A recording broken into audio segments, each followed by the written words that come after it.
월드 이 브리핑입니다. 먼저 중국입니다. 중국이 올해 3분기 국내 총생산 GDP 성장률 4.6%를 기록했다고 중국 국가통계국이 발표했습니다. 이는 로이터, 블룸버그 통신이 각각 집계한 시장 전망치 4.5%를 소폭 웃도는 것인데요. 중국 경제는 작년 4분기 5.2% 이후 5%대 성장세를 이어오다 올해 2분기에는 4.7%의 둔화세로 돌아섰습니다. 중국 당국은 작년과 마찬가지로 올해 경제 성장률 목표를 5% 안팎으로 정했는데요. 그러나 2분기에 이어 3분기에 성장률이 더 떨어지면서 목표 달성에 적신호가 켜졌다는 관측이 나오고 있습니다. 올해 3분기 4.6% 성장률은 작년 1분기 4.5% 이후 가장 낮은 성장률이기도 한데요.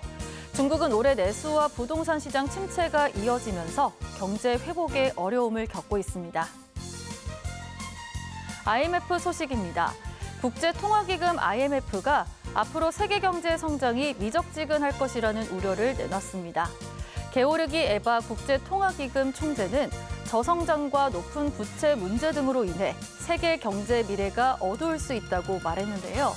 세계 경제 위기는 예상보다 빠를 수도 있다며 각국 정부가 경제적 충격 가능성에 대응해 부채를 줄이고 재정적 완충 장치를 재구축할 필요가 있다고 경고했습니다. 특히 주요국들의 보호주의 정책이 세계 경제를 분열시키고 무역 성장을 제한해 이미 미지근한 세계 경제에 찬물을 붓는 것과 같다고 비판했는데요. IMF는 지난 7월 올해 세계 경제 성장률로 3.2%를 예상했으며 오는 22일 최신 전망치를 내놓을 예정입니다.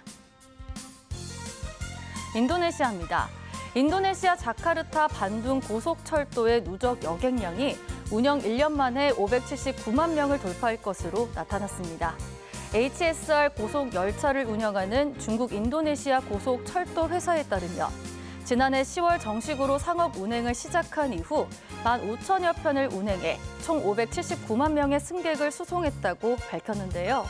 HSR 고속열차는 중국이 1대1로 사업에 참여한 대가로 인도네시아에 자금과 기술을 도입해 완공한 인도네시아 최초의 고속철도 노선입니다.